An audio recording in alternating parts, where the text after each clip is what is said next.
Hello and welcome to Might and the Lights live chat. Today we launched Shelter 3, the fifth game in our Shelter series, and that's super excited. You can find it on Steam, and you can of course follow us on our social media below and subscribe to our channel and all of that. But now I'm sitting here.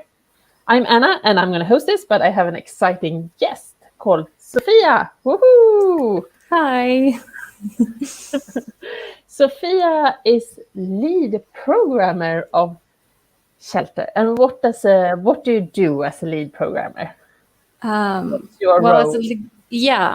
So what I've been mainly doing is writing a lot of code for this game, and I've been in this project from the very start. So I've been building a lot of the base systems. But what I mainly been working on and what I put most of my time into is the elephant herd and the player and how the player moves and how the camera feels and how the herd feels as a unity.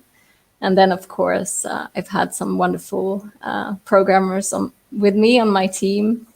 So my role has also been to, kind of be the spider in the net and kind of make sure that we're working as a team and helping each other out and everything is working as it should and advancing as it should. Yeah. So you have been the leader in your herd of elephants, or coders in this case. Yeah, exactly.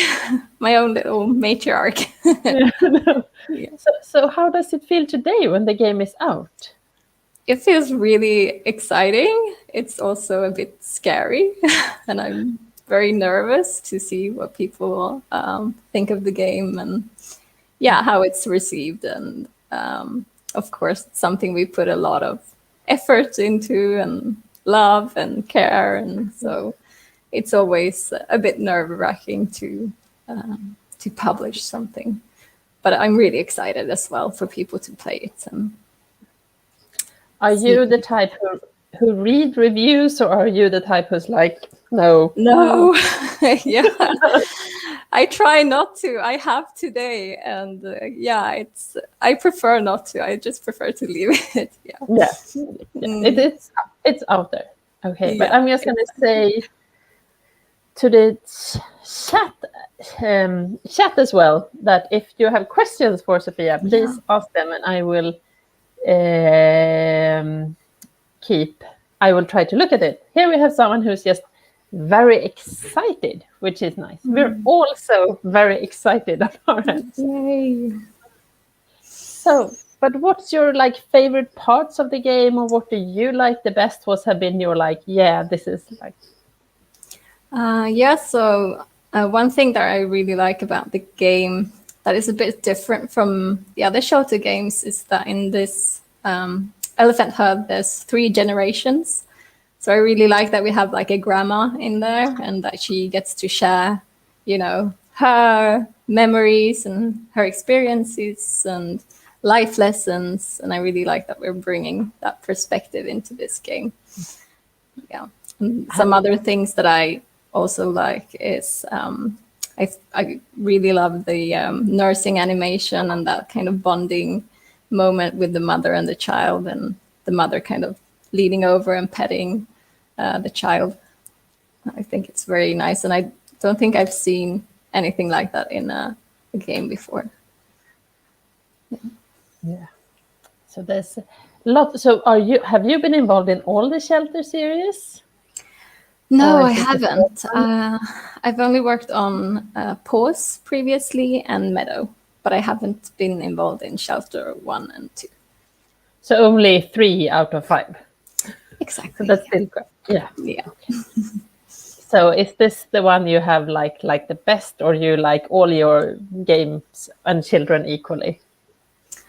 Oh, that's a hard question. I do. I do hold them all very dear, but I mean, this is the one that I've worked the longest on and put the most effort in, of course. Yeah.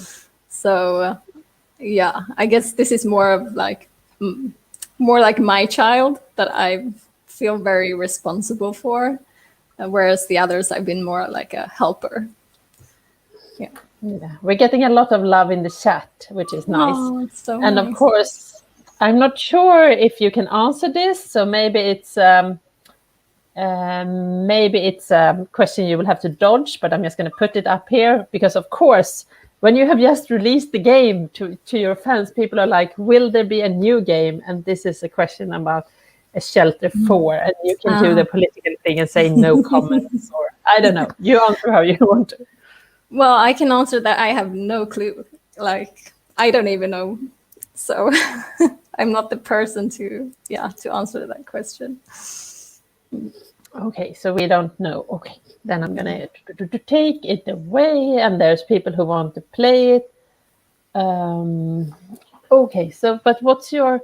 Someone asked where is the Shelter game set, and maybe we should give some kind of what do you play, what happens in this game, if there's someone who hasn't seen it and don't know. Yeah, what's the setting and where are you? Yeah, so the setting is that you're kind of in this kind of tropical landscape. I mean, the inspiration has been Indian and Indian elephants, but we've tried to not make it, India. We've made it our own thing. And you play as a member of this elephant herd. And so you have this grandma, as I said earlier, that is the matriarch of the herd, but she's trying to teach you how to be a leader and how to lead the herd because she's growing old and she wants to pass on her wisdom. And then you walk this landscape and you have to find your way, and she kind of gives you clues during the game, and you will encounter dangers, both animals and also dangerous landscapes like desert and so there's some dangers in there like starvation and tigers and crocodiles.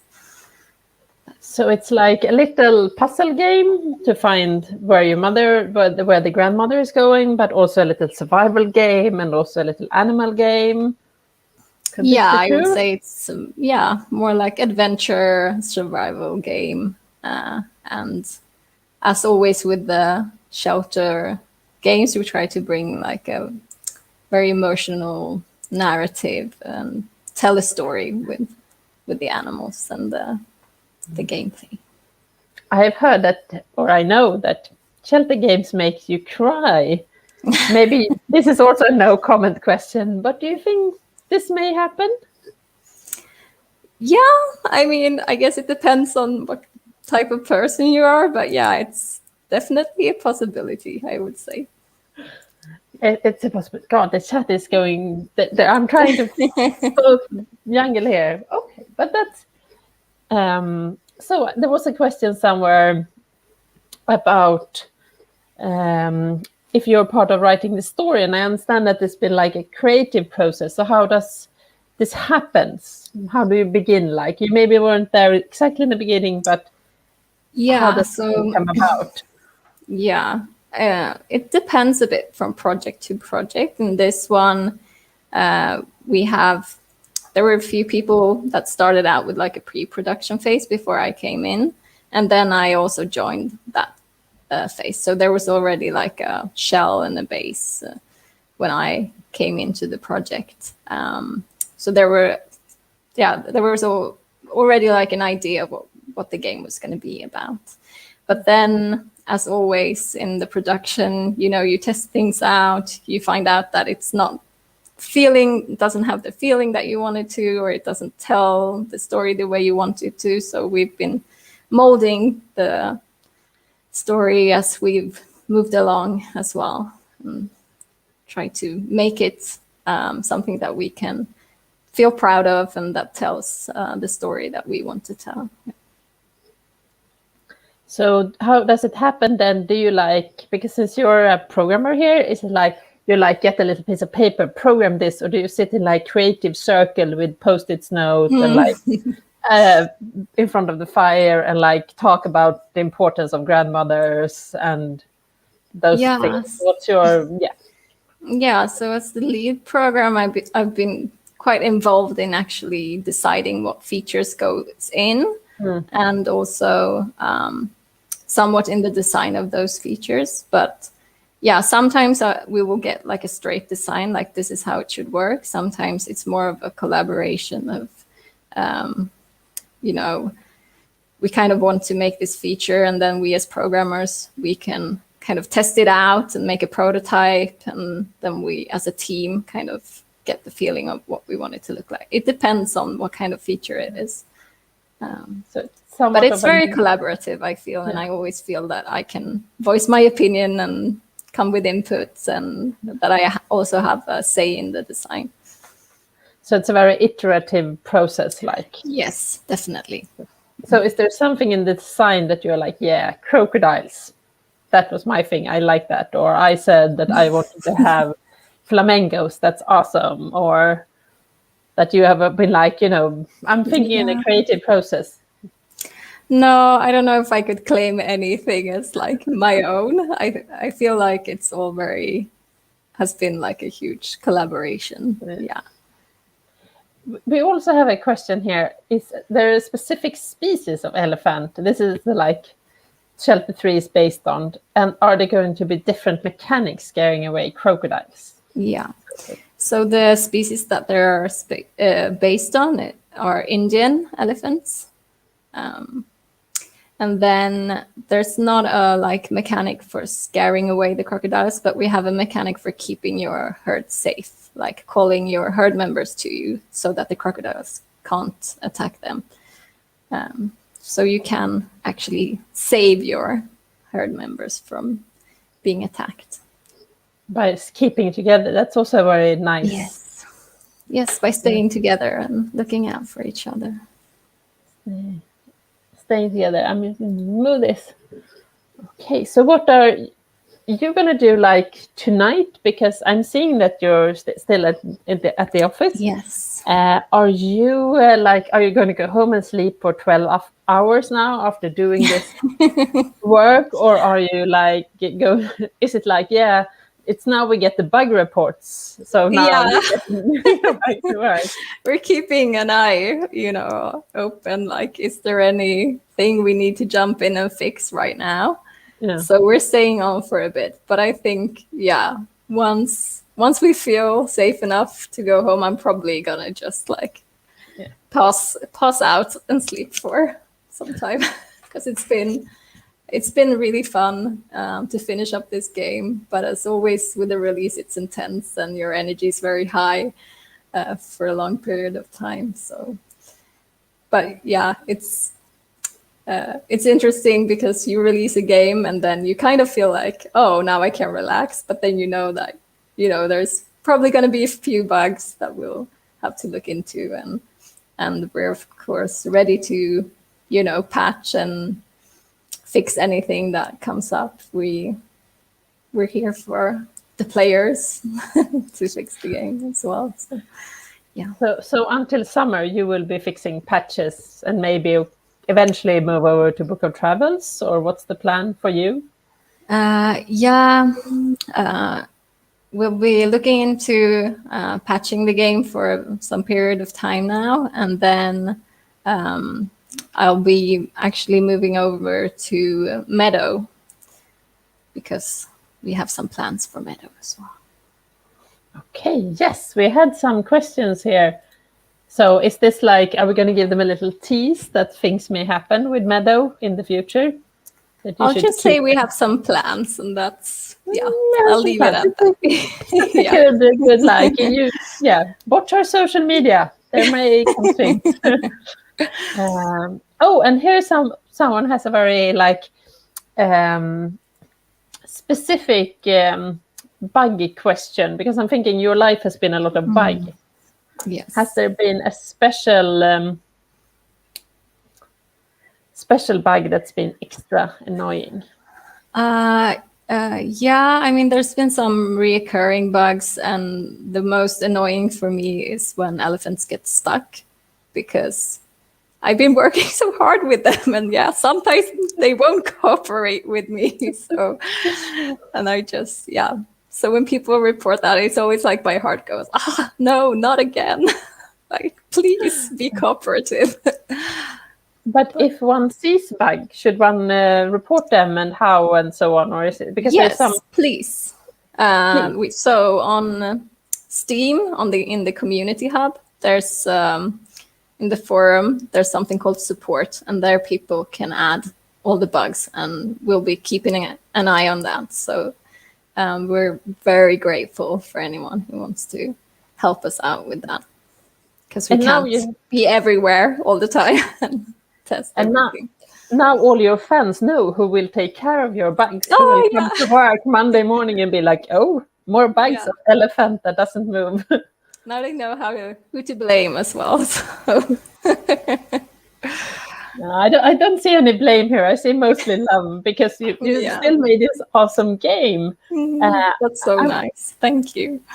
I'm also going to ask about like inspiration, since you're part of the creative process. Do you have like other games you look at, or other pieces of art and culture that you're like, yeah, this is stuff I'm thinking about?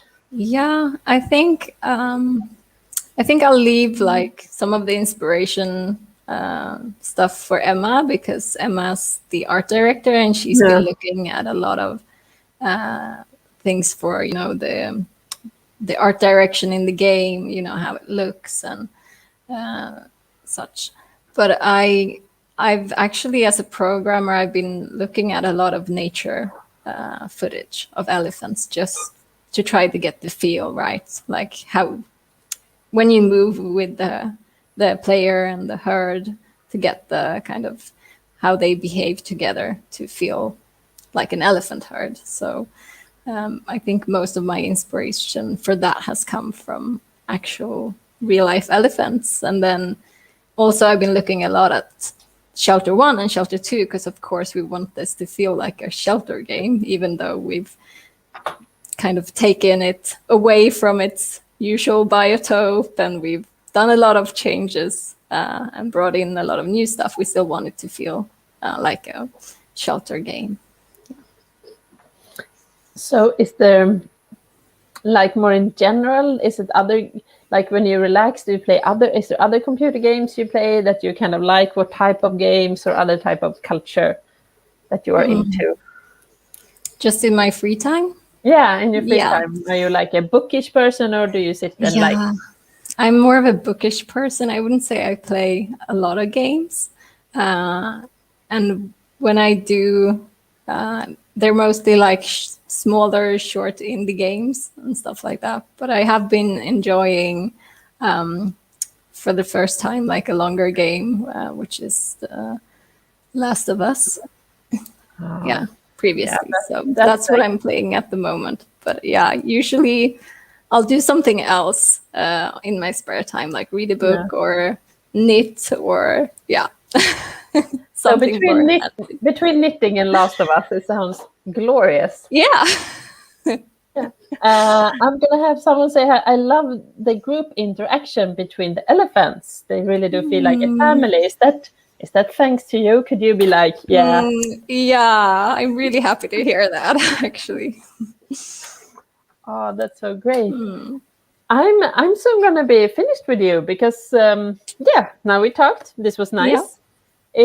Now we had a programmer, because this is in this interview, people who are watching, we're gonna have first Sofia, great lead programmer, and soon I will get the artists on, who is preparing backstage, I'm seeing here. So I think if there's no further questions here, I'm just going to thank you for making a great game and go home and sleep. Thank you, Anna. And then do bug fixes and so on. And I'm going to let Emma in, see if I can have all of you here. Yay! Because the two of you have been working together as well quite a lot. Yes. Emma is the artist. That's what I'm going to say. So it's fun. So you have been drawing all the elephants? Yes, I drew the concepts and the skins, all the 2D assets. I'm going to let Sofia go. Here someone says, have a good sleep. Thank you for a wonderful day. And then I'm just Thank you. Get you out of the studio and focus on Emma. Sorry for bye-bye. Okay. Hello, Emma. So you're the... art director? Is that Yes. the right title? Art director. So you have been drawing elephants. Yes, I've been from the start doing the concepts and then directing the 3D art and making all the textures for the game too.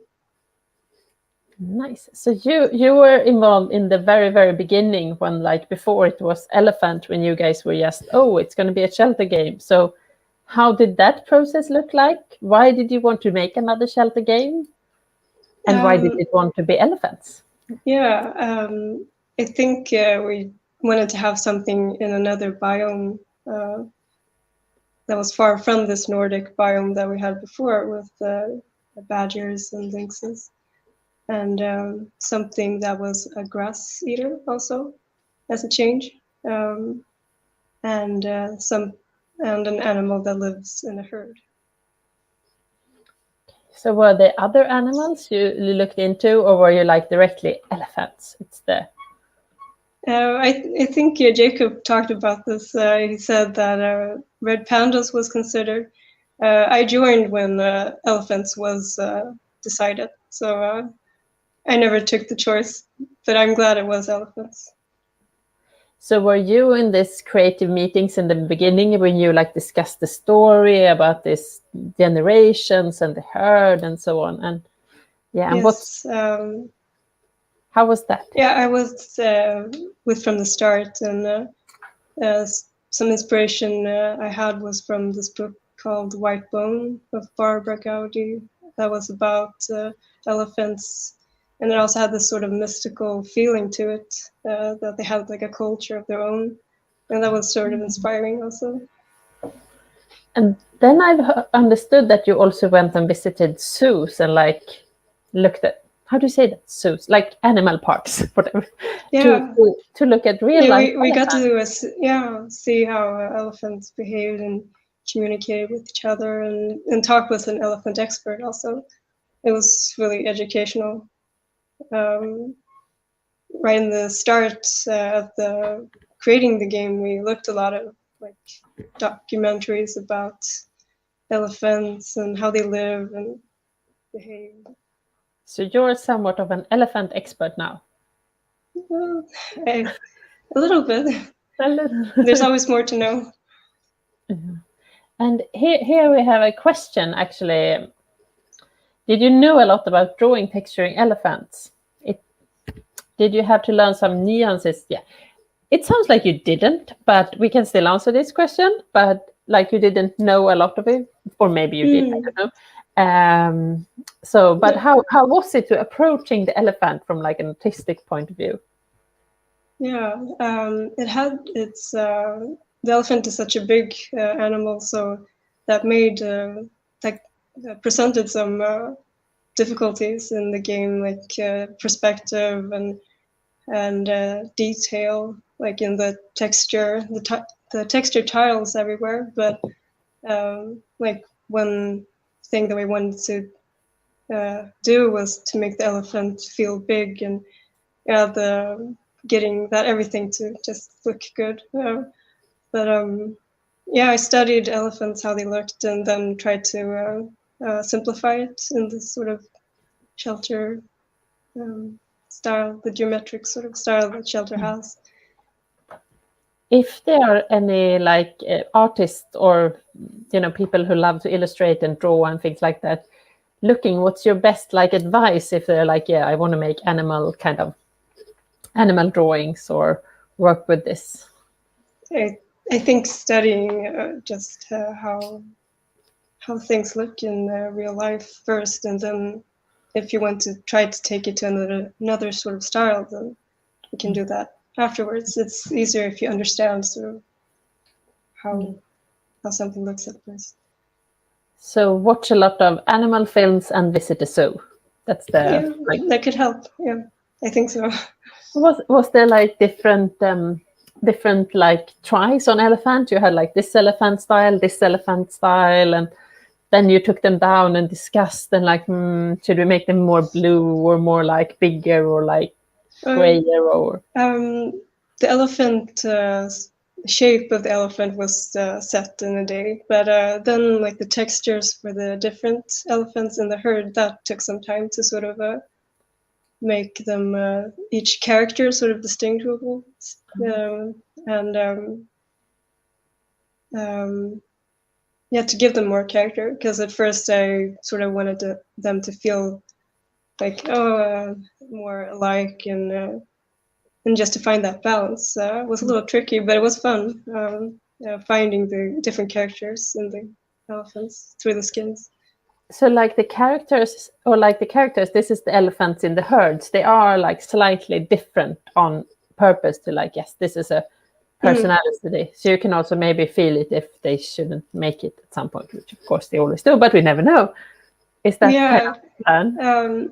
It's I think it's easier for the player. It made it easier for us at least to sort of keep track of the elephants and like sort of give them a name in our head, like, oh, that's the one, or with the spots, and one with stripes. And, yeah, they have some differences, and it helps, I think, for the player and to connect with them. So a day in your work has been to come to work and draw elephants. Do you sit in any specific program, or do you draw on paper, or do you do everything, like test different?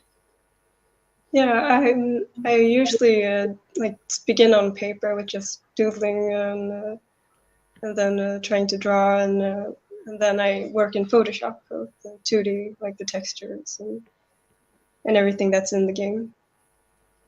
Do you have like a specific part, since you've been a part of this game, both like in the design process and of course making like the visual expression a lot and working a lot with that, do you have like a favorite part of the game or something you're particularly proud of, or like, yeah, don't miss this thing out of the game or something?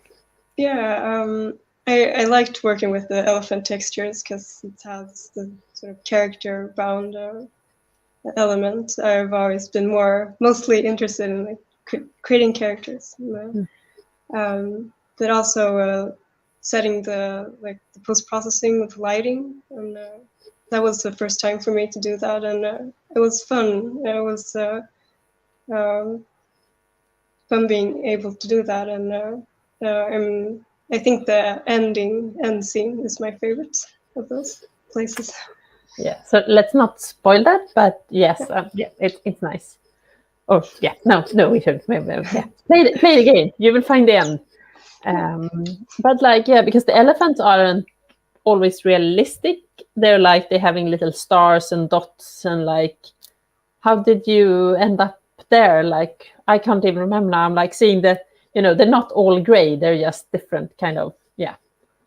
So how did that ended up? I'm gonna see if we can find a picture of some elephant. It was mostly to give them different characters, sort of together with how the textures have these tiling sort of effects already. So every elephant had sort of a tiling sort of symbol, as you said, like a little flower, a little star, and it started just as something to give them character and a way to sort of distinguish them, and it's just stayed in there. Nice. So what happens in your life now? Because Sophia was like going to do bug fixing, so everyone sending bugs. What will you do like tomorrow? Will you be like sleeping? The game is out. Or what happens in your world? I'm working on Book of Travels now, but I think maybe we'll consider what we will do with Meadow, but I haven't been in with the discussion of that, so I need to do some planning. So maybe it's drawing for Book of Travels, which is our MMORPG or TMORPG that will be out, or maybe it's going back to drawing animals. Do you have like... but for now, a Book of Travels. Book of Travels. Exciting. I'm going to see if I have some more questions. Is there something more you want to say about Shelter 3? I'm looking at my paper, thinking while I'm... here. Thank you, chat. Thank you for helping me when I can't... Are you glad? Is it like, or would you want to go back and create like another elephant with another...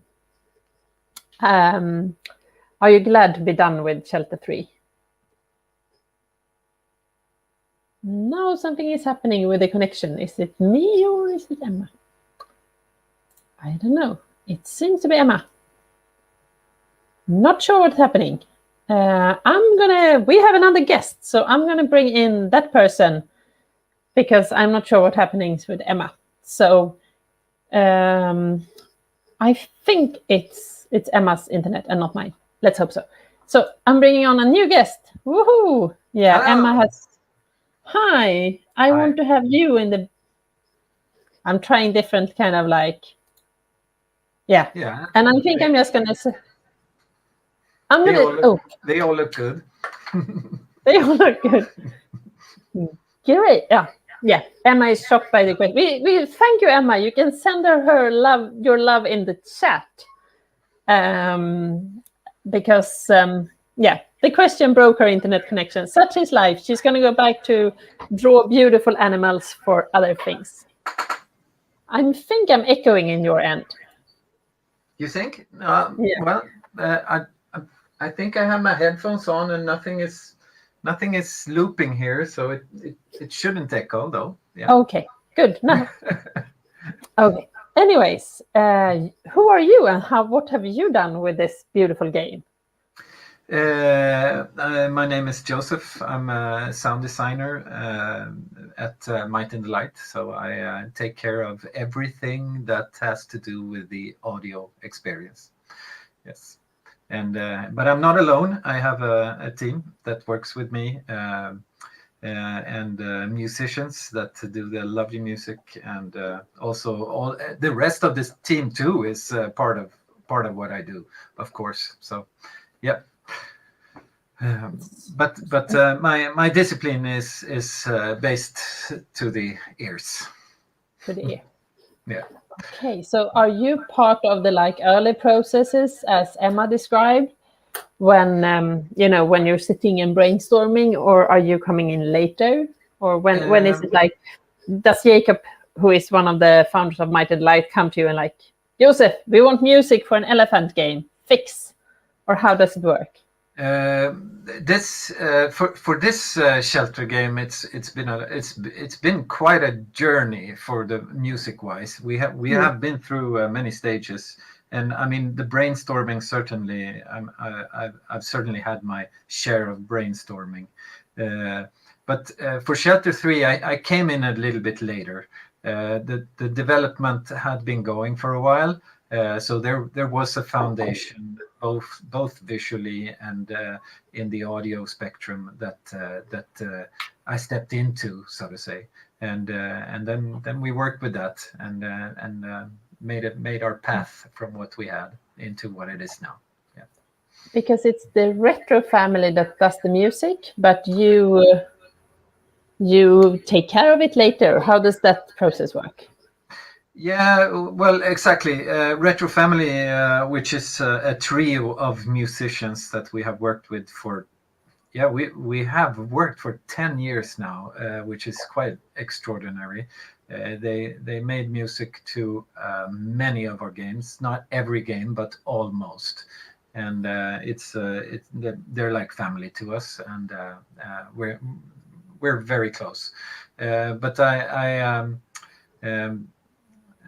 my role in it is to design the audio design, so to say. What are we looking for? What do we need? Why do we need a threatening soundtrack here, and why do we need a soothing soundtrack here, and what puzzles do we need to bring the game together? So that's my role in the music for this game, at least. Yeah. So you're the one when you will hear scary music in the game and be like, oh, but this isn't scary. Why is it coming scary music? And then you see the scary thing or whatever it may be. You're the one who have decided like, here, we need to like warn them or something? Yeah, well, it's a collaboration. I don't want to take credit to do that myself, but I'm certainly a person that tries to make a clear plan of what we need, like, and sometimes you need to be contradictory to what the effect you want to bring to the player. You know, if you want a scary moment to happen, maybe you want to lure someone into that you're in a safe place, and then when the scary moment happens, you're going to get contrast and stuff like that. So yeah, that's a lot of that. Those tools fall on me, and then of course everybody else is also involved in the sound design. Games are visual and sound. And then you have controls, input and feedback, and so everybody plays their part. So do you have like, as a sound director, do you have like inspiration from other games or other films that you're like, yeah, this is one of the ones I'm thinking about when you're creating? Oh, I have many games and movies that I think are good, but in common, I would say like good movies and good stories often have good sound design. And I mean, if you have something bad to begin with, you can't really save it with good sound design. It doesn't stand for itself. Music can stand for itself, but having something just sound good isn't good enough. You know, it's a part of the polishing. It's a part of delivering, and that's also been a one of my big roles as also working with movies, is that I've been the person that have been responsible of that last piece of, you know, polishing before you press the button and like, okay, we're done now we're releasing. So yeah. So have you, does this mean you have been working with sound since until, you know, 5 to 4 this afternoon when we released the game, or like do you sit and polish into the very end, or when was it done? Absolutely, and as some of the pieces of the puzzle come in very late, it can give me a small frame to work with. Sometimes it's like because I have to react upon whatever comes into the game. Sometimes it's hard to predict how it's going to be, and the last pieces of the puzzle come very close to release, so that can give me a bit of a I have to be a fast player in that case. So that's true. I did the last push this morning, so yes. So what does it mean now? Is it like, yes, now you can go home and sleep, or will they, with bug fixing and such, will it like continue for a while and people be like, no, can't you fix this too, and so on? Yeah, well, for me, I'm going to take some time off now. I've been I've been working around the clock for a while. I mean, even if I have time off, I think about the game, and sometimes the solutions show up in the middle of the night, and you know, it's an ongoing process for me, at least. Not everybody works that way, but but I feel confident that things are in place. So for me, I'm going to take some time off, and if there's any emergencies, I'll take care of that. We have a question here also. If you have like a favorite song to create for Shelter 3 or something, I don't know if you can talk about that, but favorite part or something. Well, if you listen closely to the Shelter 3 soundtrack, it has a lot of references to some of our earlier games, and not only Shelter series. If you pay attention, you're going to find references to our first game, actually, and there are some nice little flirts with our most devoted fans. So I think it feels good to sneak in some of that stuff. Yeah. So this is like Easter eggs, and of course fans who find them make yourself known, or like? Yeah, those who know, they will know. No. Yeah. But the Shelter 3 soundtrack is I would say it is a bit more experimental, and it's a bit more out there, or it takes it has a more suggestive tone to it, and it's very daring. And I mean, of course, we ended up with some tracks that never made it to the game, which is always sad. But who knows? Maybe someday we can also show them off. But the soundtrack is available also for, if you buy the game, you can also buy the soundtrack, and on Steam. I recommend you to listen to it also in headphones or in a stereo. It stands by itself, and it's amazing. Yes. But like when this task came to you, and this was like, it's going to be elephant, and it's going to be, I think it was Emma who said, like some kind of India. Something like that. Listening to music, like elephant music or India music. How do you like begin?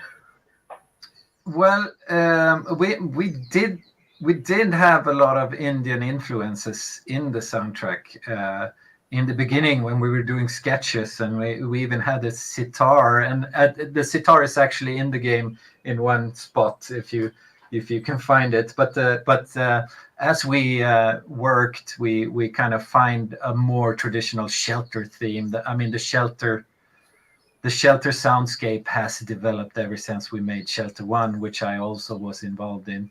I mean, now 10 years later, which is amazing, we're doing Shelter 3, and all the tracks that have gone into Meadow, it's quite I mean, we have a big back catalog of music, and it has developed a style, and we kind of tapped into that a bit more, into the like Indian expression of music. But there are, if you listen to the percussion, and in some places you can definitely hear the Indian influences. And also that go hand in hand with the graphics that you can see, like that has some of that. Yeah. Nice. Okay, I'm thinking we're gonna finish with you because we have one more guest in this live stream. Is there any other questions in the chat for our music man, sound director, or download the soundtrack on stream, listen to earphones, and enjoy, I think is there. Then I'm going to say thank you, Joseph, and invite... Thank you, Anna. Pleasure to speak to you. Who is the writer, Helen. Hello. Hi, everyone. Hi. So you're the game writer, Helen. So tell us, what does that mean?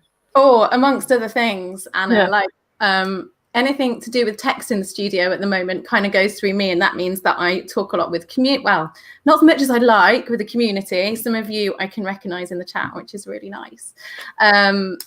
So talking with community, writing blog posts, all kinds of copy and proofreading, everything down from narrative down to the proofreading. But this is one of my favorite things. It was a total delight to be able to name the tracks on the soundtrack, which was really lush, which I didn't do on my own. We had feedback and we had choices, but as a blank piece of work, that was a really fun thing to land on my lap. I can see that. So you got to like listen to the music and like, this feels like, I think we have a Reva's soundtrack, or Reva's Dream, or what's it's called? It's called Reva's Theme, and it's on our YouTube, and it's the first one that we've actually put up there. There may be more to come, I don't know, but we just wanted to give a feel for the game before we got it released. Yeah, the chat says both hi and that it's so cool. So if the chat have more questions, please ask. And hi, Tony. It's nice to see you. So that's like, it seems like your work is very varied. So you like could be one, but is it also you who have written, like when we see the text in the game explaining things? Is that you? Yeah, it is, but also it's not. Like, you know, this is exactly like everyone else has said that I've been listening to. It's so much, you know, certain things are handed to you, certain things you do and get some feedback, or people input, and things might take a little swing around a corner in a different direction. So it's dynamic and it's collaborative, and I really love it, because previously writing things on my own, like there's a thing about story crafting and writing where you're never quite sure how, if you're putting things through with a light touch, or if it's too hefty. And so there's this constant kind of sharing and moving back and forth, which I completely love, actually. It's great. So do you have like a favorite part of the game, or what do you enjoy most about playing Shelter 3? Oh, the bit, do you know what? There's a bit that I just wasn't expecting, because, you know, you do play tests and you talk about the text and you talk about the gameplay and you go to the meetings. Yeah. And then when I did my first play test and I got to nurse my calf, and it went from like really, really pale up to like really solid colors, you know, and I know that that's like, you know, a previous thing when you feed your badgers in Shelter 1, but there was just something about that, like nursing, like underneath, a little elephant trunk going underneath and like getting its sustenance. I don't know, maybe it's the mom in me. I was just like, oh, that feels good. I loved it. Oh, that's nice. But of course, the cutscenes are amazing as well. There's something really beautiful about those. The what scenes? I'm sorry, I interrupted. The cutscenes. The cutscenes when you talk with the matriarch. Oh, yeah.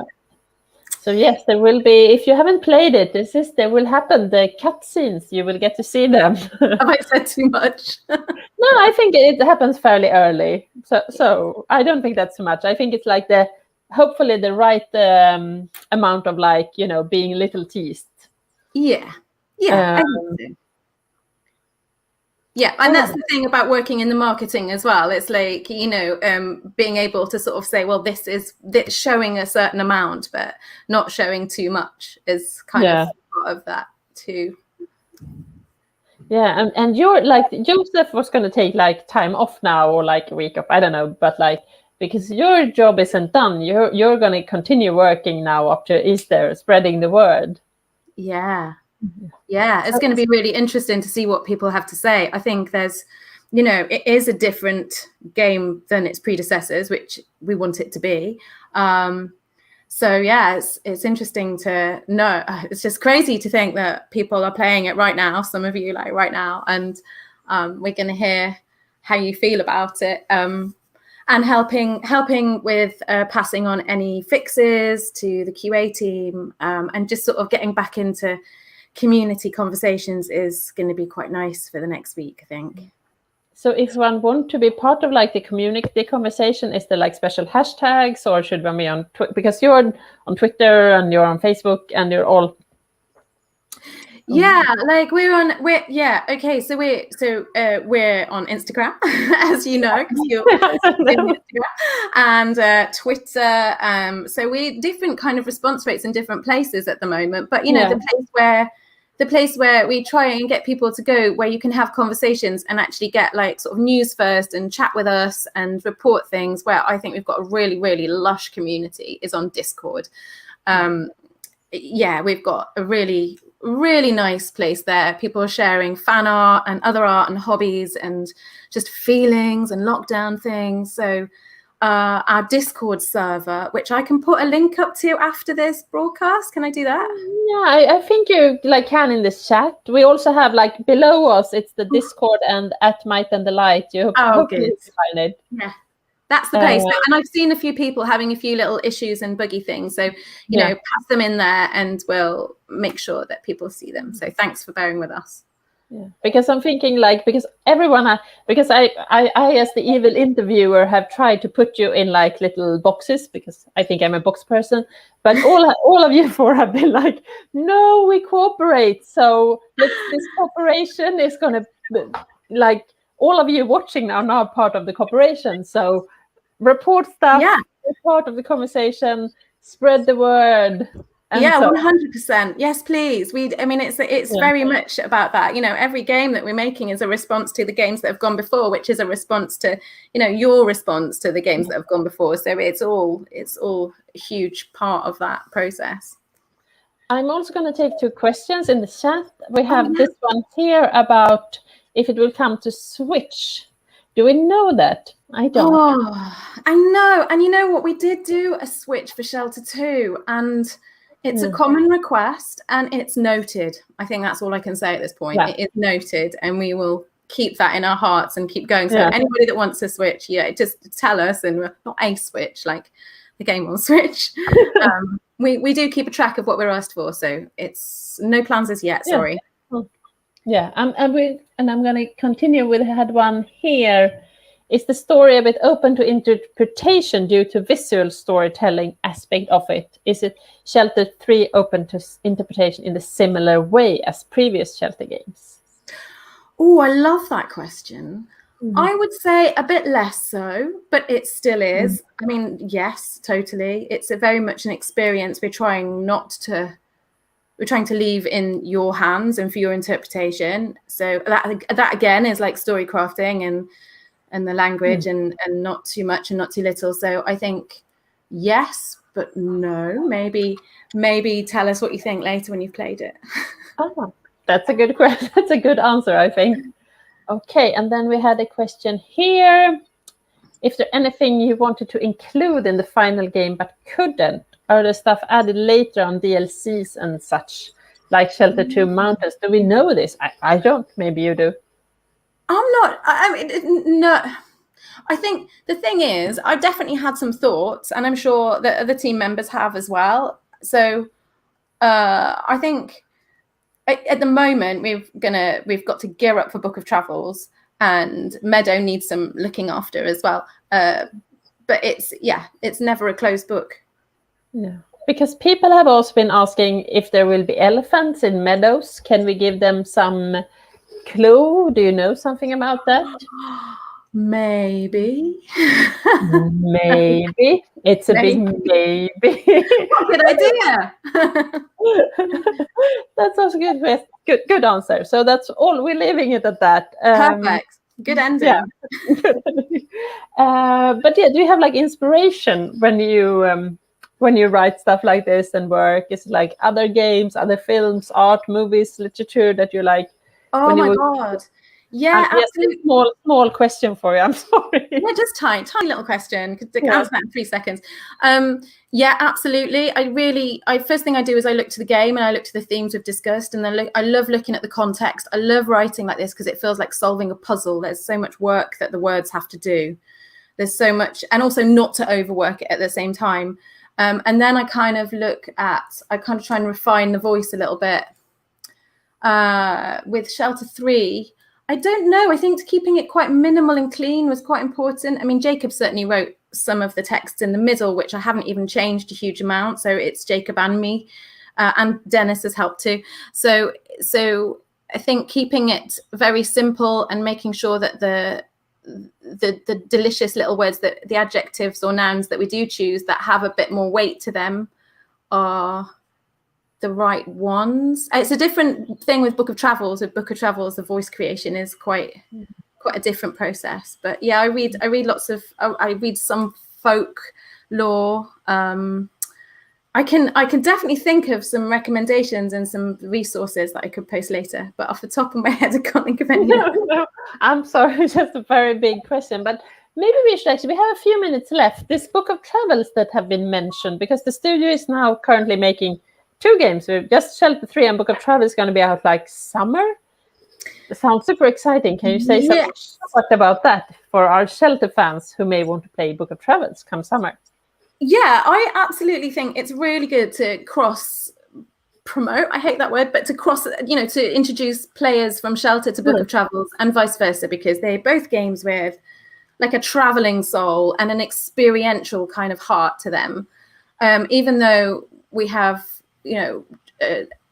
walking as an animal and then something much more complex where you're in an RPG. So Book of Travels is an RPG that's very serene, very role play based, not stats based, and doesn't have big quest lines, but it's about immersion and discovery.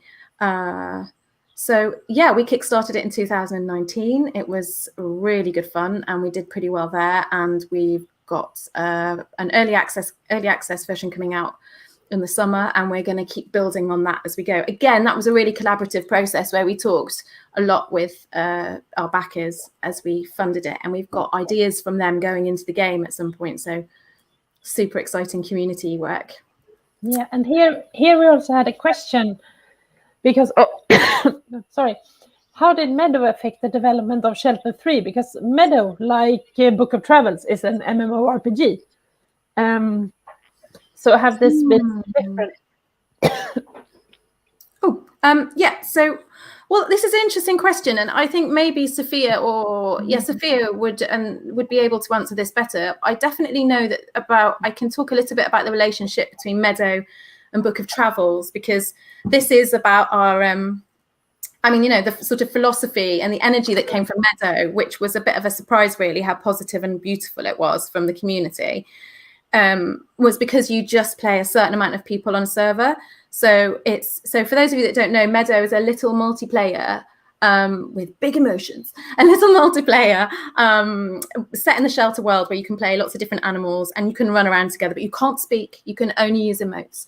So this sense of having fewer meetings, more seldom, and communicating with just these symbols, it sort of liberates your mind from kind of everyday stresses and worries, and a lot of people really enjoy just kind of running loose with that state of mind and just getting involved with Meadow. So that kind of inspired, quite directly inspired one of the attributes of Book of Travels, which is, again, a TMO RPG instead of an MMORPG. So a tiny multiplayer online. So there will be a limited amount of people that you can talk to, meet, and then you will be communicating by emote. If you want to go offline afterwards and chat about your adventures, that's brilliant. But within the game, it has your communication and your connections will have a different kind of quality.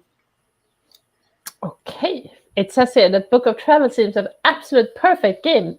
I am so ready. We have a user. I wish we were. So now we have just given you Shelter 3, this lovely elephant, I'm not going to say cake, but elephant gift that you all can enjoy with lovely music, text, art. Like making games is like this, all different artistic professions coming in a very mixed kind of bag. And then comes Summer Book of Travels. Do you have anything more you want to add to the stream, Helen? I would just say play Meadow in the meantime. Like, it's a beautiful little experience. I mean, not even little, if you want to, I can't read your name properly, I should be wearing my glasses. Thank you for that comment. I'm so glad you're looking forward to it. But if you haven't hopped into Meadow in the meantime, get in there. It's really, really nice. And meet our community, because they've got lots of Book of Travels things to share too. Yeah. Thanks, Anna. Okay. Cool. Then I think we're going to end the stream with this word. So we're just going to say bye Shelter 3. Subscribe to our YouTube channel. Follow us on social media. Hang out on Discord. You get to meet Helen like this, Helen like that. And play Shelter 3 and let us know what you think. Bye-bye. Thank you.